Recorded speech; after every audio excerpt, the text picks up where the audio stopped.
How's it going, guys? Cameron here with Canadian Gamer coming at you with another video. Not just any video. Today, we are finally going to discuss Starfield, the CG review. Now, you guys know I've been playing this game for about a month and a half, maybe even longer. When did it come out? September 8th? And this video might end up being more of a rant video than anything else. It's not really going to be a review of Starfield. I just wanted to sort of get some stuff off my chest with regards to how the initial reviews were handled for this game.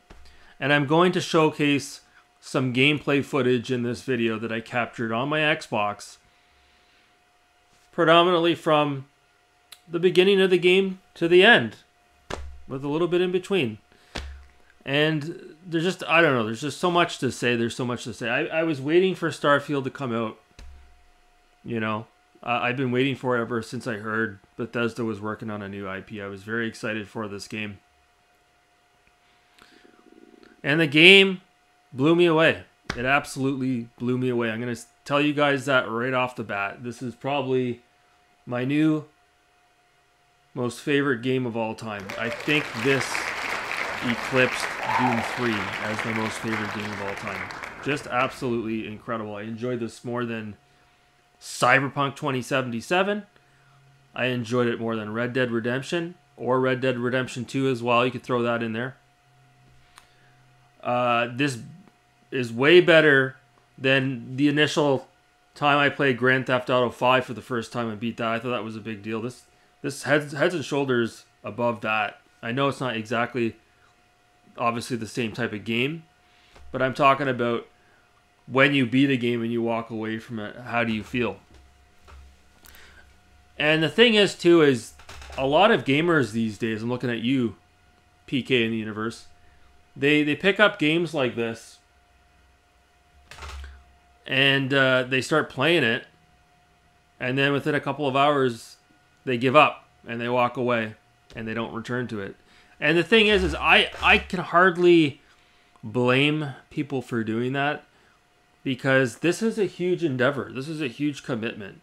It's a lot, especially if you have other stuff on the go outside of video games. Maybe you work full-time. Maybe you work 60 hours a week.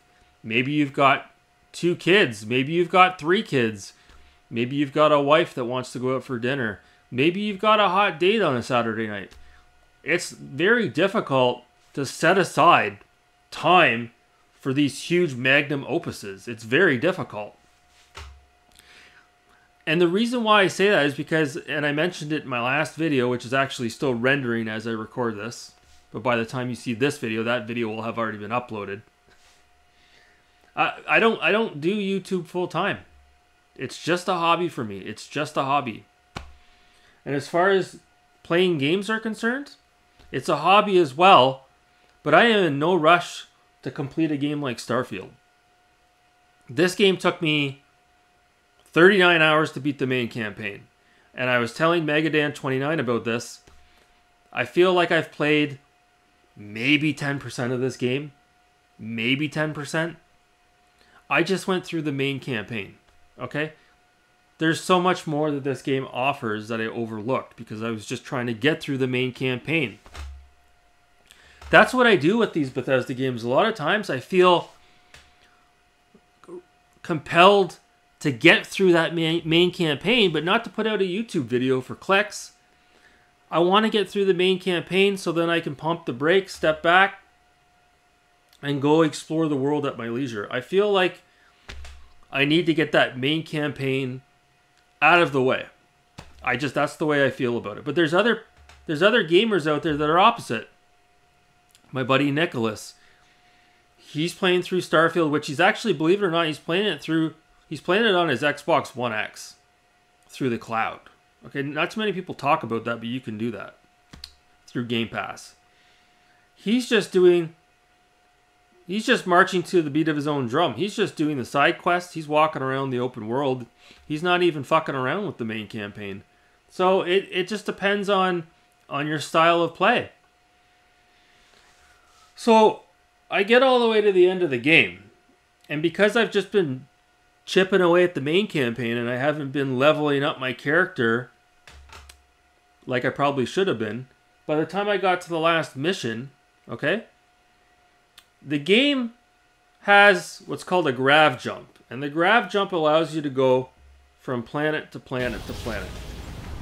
And for the most part, well, for the entire duration of the game, I was able to do the grav jump without having to upgrade my ship as far as my grav jump boost, how much gas or fuel, excuse me, the grav jump was wasting. But when you get to the very end of the game, you need to reach a planet that's so far away that your grav jump is not sufficient. You need to actually level up your character, or level up your ship, or level up, the one perk in the perk tree that allows you to grav jump further away without using so much gas. So I got all the way to the end of the game. This was like 3 or 4 days ago. And then I had to stop. I had to go back. I had to backtrack and do a couple of missions and level up my character and upgrade my ship just to be able to beat the game. I'm not complaining about that. That's my fault. Had I just played the game a little bit more organically without feeling the pressure of wanting to beat the main campaign, by the time I would have made it to the end of the game, it wouldn't have even been part of the conversation. But yeah, it's just unbelievable. The game is so massive in scope. I never felt, not once did I ever feel bored with the game. And I've played them all. I've played Fallout 3, I played Fallout 4, I played Fallout New Vegas, Skyrim, Oblivion. This game, for me personally, is heads and shoulders above all the other Bethesda games. It just is. So the thing is with the other Bethesda games, you've got your map, and you can look at the map, and you can go to anywhere on the map. So you can go back and forth between places. Like, let's say Skyrim, for an example. You could go back and forth to Whiterun as you please. Okay, you could go back and forth to Whiterun 10 times in 10 minutes. Whereas this game, it's all based on the solar system. So when you're on a planet and you're ready to get off the planet, you have to go through the solar system to either your destination, or you can go to a random planet. So when you fly to the next planet, you get off your ship and you start walking around. You don't have an overhead map that's showing you all these icons on the map and towns and buildings and houses and fortresses like you do on Fallout and Skyrim. You don't have that. You're just on the planet. And now, albeit it's not like a full-scaled planet. Like there's one, I know I'm jumping around here, but there's one part of the game where you actually do go to Earth and you go to NASA headquarters. And somebody had asked me, Megadan29 had asked me, that's crazy, you go to Earth? He's like, is it like a full-scale Earth? And I explained to him, like, no, it's not full-scale. Like, you can't go to Canada, US, Mexico, Jamaica, Africa, Europe. It's not like that, right? Let's be real here. If Bethesda actually tried to do that, this game would have never have been released. Let's be honest here. So, yeah, once you get off your ship and you start walking around, the planets, there's just so much of a bewilderment, an adventure aspect to it. You just want to know what's around every corner. I had so much fun just walking around the planets. And, just to give you an example, I didn't really explore too many of the planets that weren't associated with the main campaign. But I did explore one where I got off my ship and I walked across the planet thinking it was just a procedurally generated planet.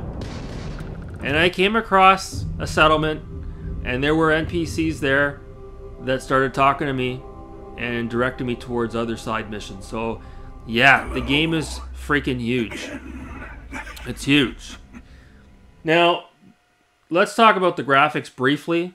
I don't think it needs to be said, but the graphics are absolutely spectacular in this game. Breathtaking. You can obviously see just by looking at this footage.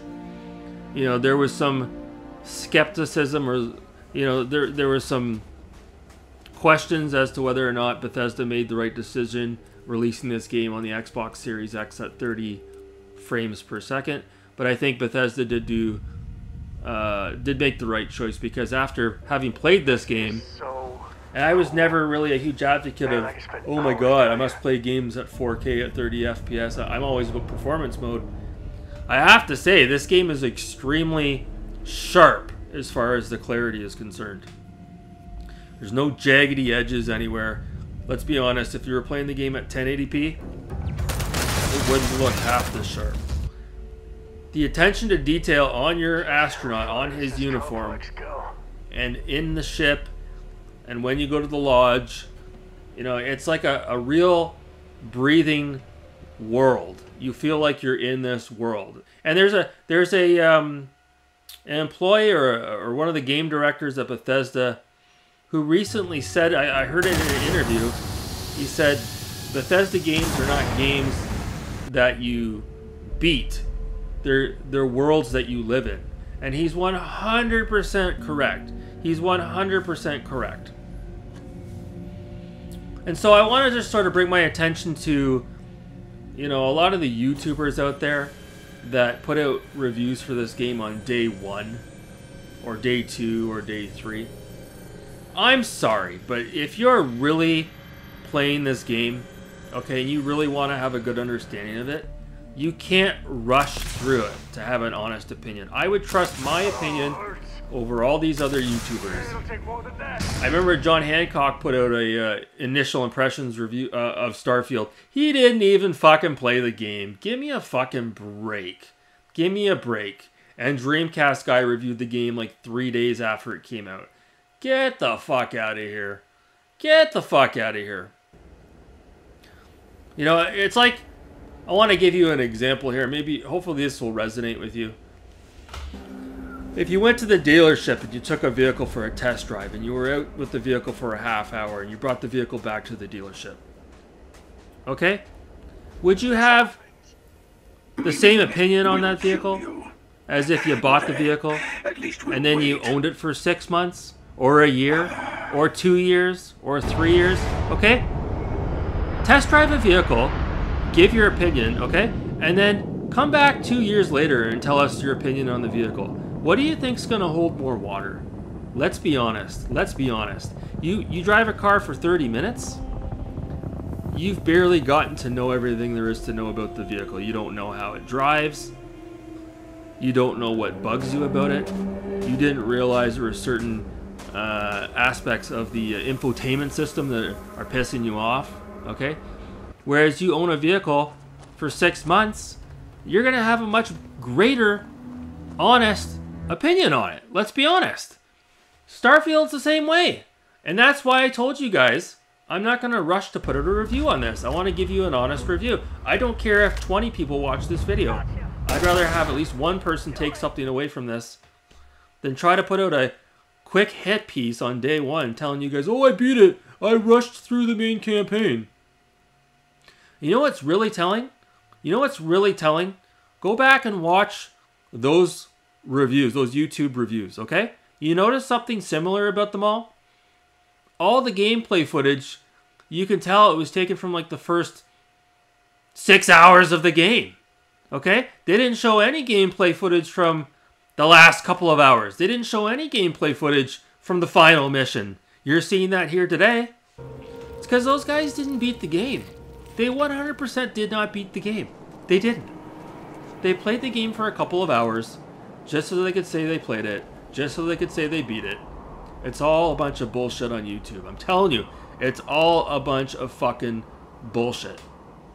And even as I stand here today and I talk about Starfield, I can't honestly give you guys a full review because I haven't really experienced everything there is to experience. I played the main campaign. I didn't play hardly any of the side quests. I didn't go to hardly any of the available planets that are out there to explore. I barely scratched the surface as far as upgrading your ship is concerned. Even when I played the last mission, before I started the last mission, I had to actually go back to what's the main city again? I can't even remember now. New Atlantis. I was walking through New Atlantis, and I had discovered a new area of the city that I hadn't even checked out. So wrap your head around that. New Atlantis is like the main hub of the game, and I hadn't even fully explored it, okay? I went to the planet Neon, which has like a cyberpunk aesthetic to it. Awesome quest mission. Awesome main mission in Neon. I barely even explored Neon. My buddy Marcus from Dads and Lab Gaming, he saw I had put out a post on Twitter showing that I had beaten Starfield, and he said he unlocked a penthouse last night. I said, penthouse? What penthouse? And he's telling me he beat a side mission which gave him a penthouse in New Atlantis. I didn't even know there was a penthouse. So you see what I'm saying? There's so much more that needs to be experienced with this game.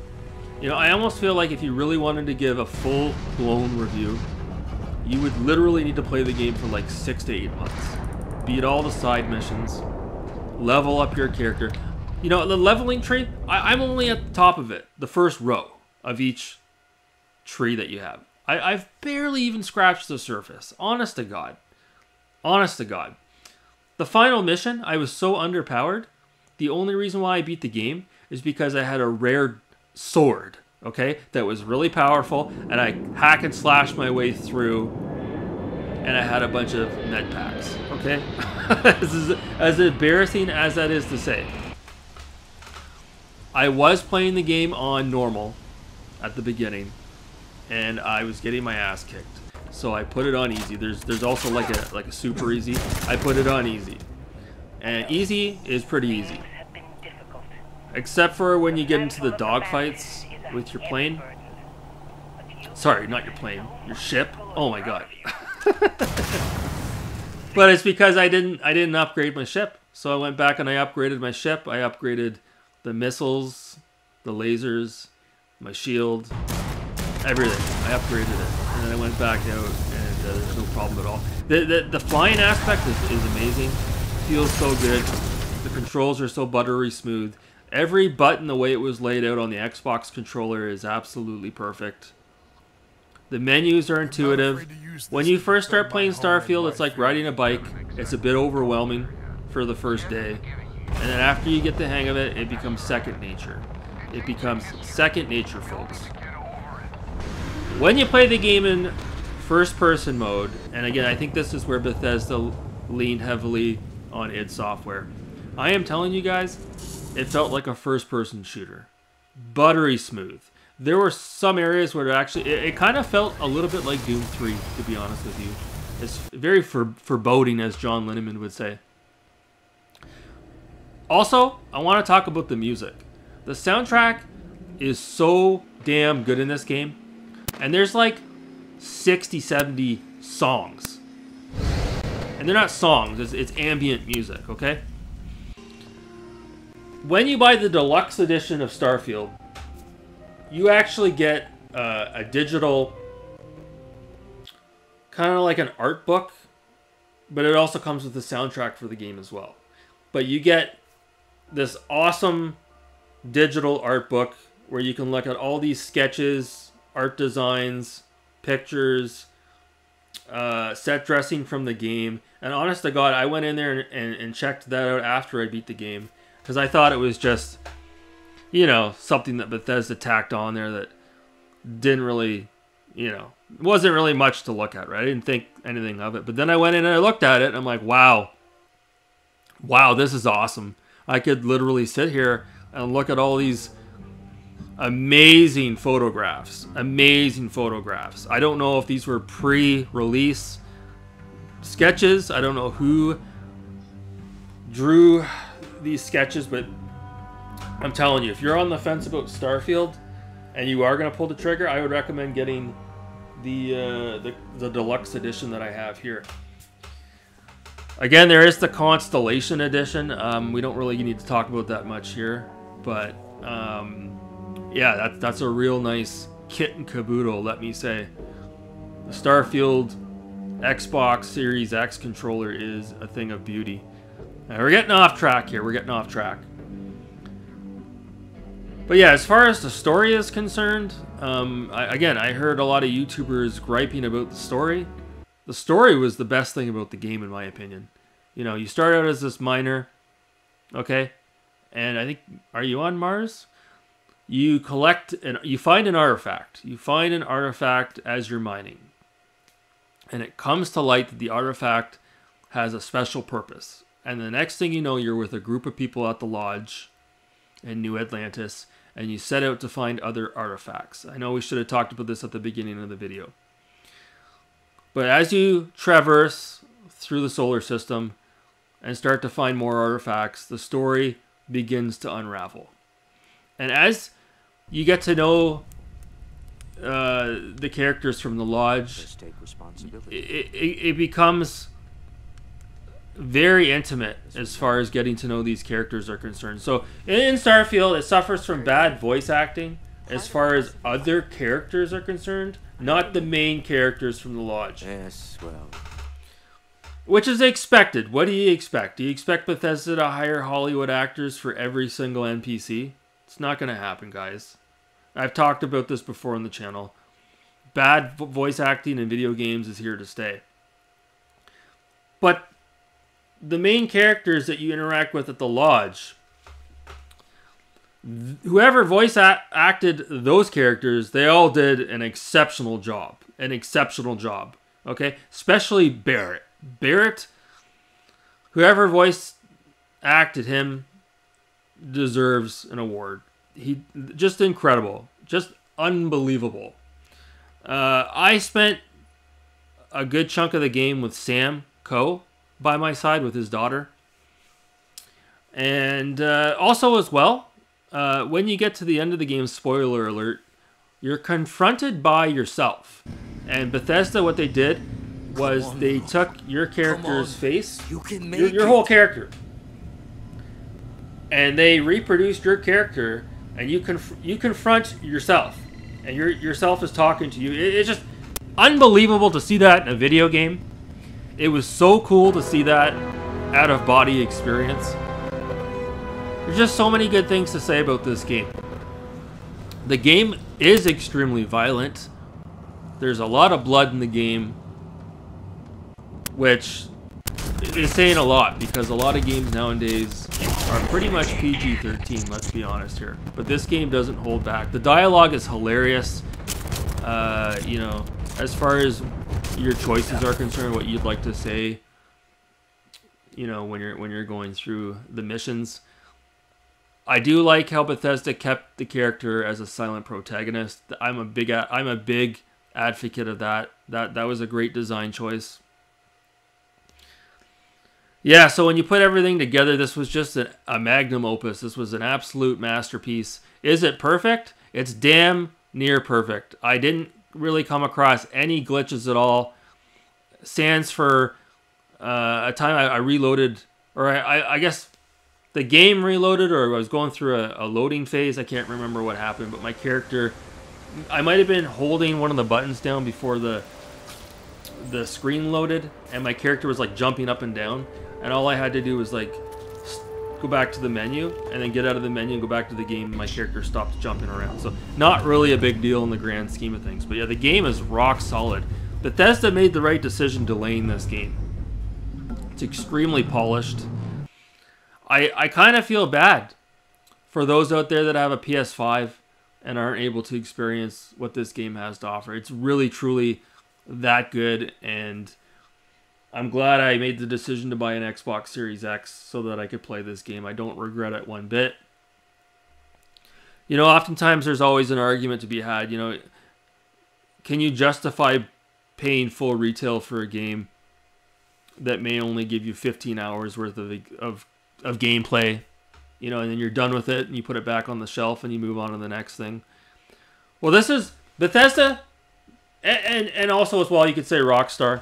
You know, these companies are the exception to the rule. Okay, a game like Starfield, you could easily put 300, 400 hours into it. You're getting your money back and then some. There is so much endless replay value in this game. Oh my god. let's get back to the final mission. When you finally get to the end of the game, you are presented with a moral dilemma. You know, do you want to proceed to infinity? I think it's called, where you walk through another dimension and you're reincarnated and you're in another world and you leave everybody behind. If you choose to go that route, the game ends. You get an ending. All of time and space. It's a very short ending, to be honest with you. And then the credits roll. There's no music when the credits rolled. I don't know why that is. I thought that was kind of odd. All points connect to here. So if you do that, you go back to the main menu. You can load up your last save, and then it puts you back in that moral dilemma. And if you want to continue to play the game, you don't walk into infinity. You walk backwards, and you continue on, and you go back and you play all the side missions and level up your character. So I thought that was kind of cool. I wasn't sure if when you beat the game, you would continue on. But no, it's not one of these. It's more of like a cyberpunk situation, whereas when you get to the last mission, you know, once you proceed, that's it. There's no turning back. So,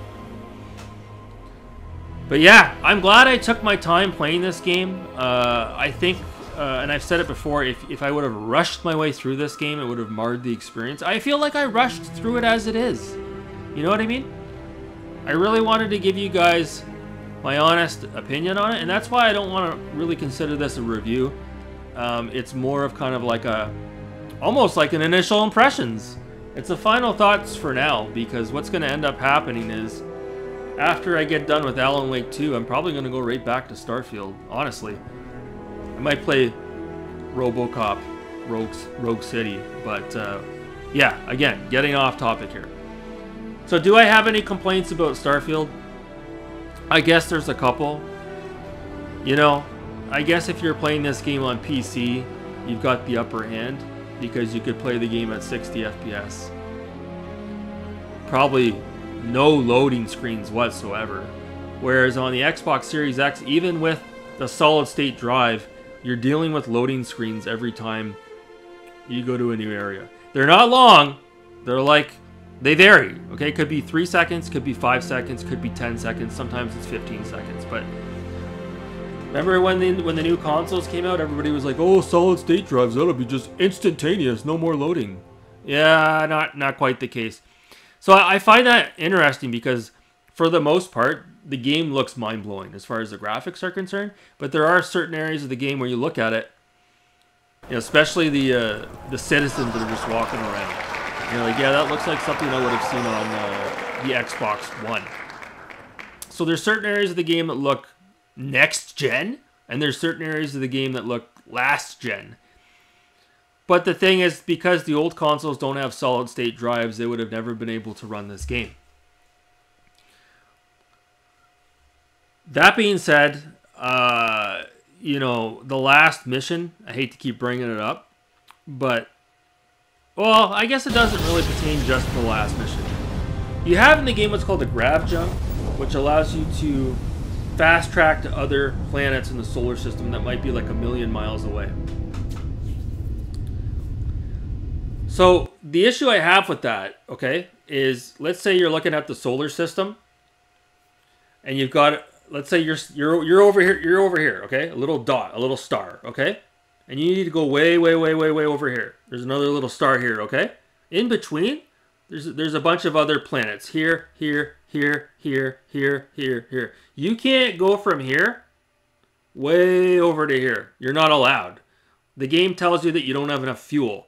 Or it'll say you haven't traversed through that area yet and you need to go to the other planet. So I don't know if Bethesda did that purposely to try to invoke more exploration from the player. But you can't go from here to here. You have to actually go to this planet, to this planet, to this planet, to this planet, to this planet, to this planet, to this planet, and then here. It's kind of annoying. It's kind of annoying because what happens is you grab jump from this planet to this planet, loading screen, okay? Then you hit start because you want to grab jump to this planet because you just want to go over here. You don't want to stop and explore all the planets. You could, but I was trying to beat the main campaign. So if I'm here If I'm here and the planet over here is where I need to get to, and there's 10 planets in between, I had 10 loading screens. I had to go here, here, here, here, here, here, here, here. So that was fucking annoying. It was, because at the end of the game, the last mission is way the fuck over here, okay? And I was way over here. And I went all the way here, here, here, here, here, here, here, here. And I got here, and I realized I didn't have enough grav jump to be able to get to the final planet. So then I had to go all the way back, upgrade my ship, upgrade my character, and then I had to go all the way back. Kind of annoying, to be honest with you. And it doesn't make any sense because it's saying you don't have enough fuel to go from here to here. But you do have enough fuel to go here, here, here, here, here. But you never refuel. It makes no sense. It makes no sense. You never refuel. And there was a lot of people that were like comparing this game to No Man's Sky, and they were complaining like, "Oh, you can't land on the planet." Well, if you actually play the game and you look at it, when you're flying in your ship and you're looking at the planet, that planet that you're looking at is not connected to the planet when the loading screen passes and you get out of your ship and you're walking around. They're two separate things, guys. You can't land on the planet because they're two different things, okay? It's completely, they're not joined, okay? They're not joined. It's an optical illusion. If Bethesda had actually tried to do that, you really need to think about that, okay? The planet that you're looking at wouldn't look the way it does when you get off your ship, okay? It wouldn't. Oh my god. So, yeah, there's so much to do, so much to talk about. See, the video's already creeping up on 33 minutes long, probably the longest video I've ever done. So I guess I probably should cut it off here. But the long story short, if there's anything else that you can take away from me, if there's nothing else you can take away from this video, can't even talk. Don't go buy YouTube reviewers when you're looking at getting a game, especially if they're reviewing a huge game and they're reviewing it the day it came out. Don't listen to them. Go play it for yourself. Or wait a month and a half for somebody like me to put out a review. Someone that has a smaller channel, a smaller community, and you're more. And I'm not bought and paid for. I bought the game with my own money, and no one's influencing my opinion.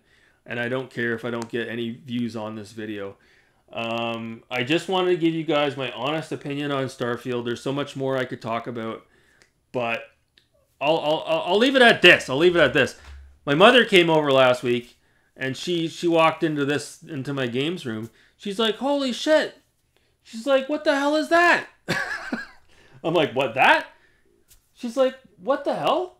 She's like, "That looks real." I'm like, "No, that's from Starfield, the game I'm playing." She's like, "That's gorgeous." She's like, "That's absolutely stunning." So, yeah, a lot of odes to Stanley Kubrick's 2001: A Space Odyssey in the game, which is my favorite movie of all time. So you could understand why I'm a little bit biased when it comes to the space opera. So that's it. I'm going to cut it off there. Again, not really a review. I glossed over a lot of important talking points because I really wanted to drive home that I took my time with this and I didn't rush through it. And I really hope you guys listen to me when I say don't listen to those YouTubers out there. You cannot trust a goddamn word those guys say. You cannot trust them. Oh my god. 10 out of 10. Masterpiece. Greatest game I've ever played. And I can't wait to go back and play it again. Anyways, guys, that's going to do it for me. That's going to do it for this video. For those who stuck around to the end, thanks so much for watching. Have a great night.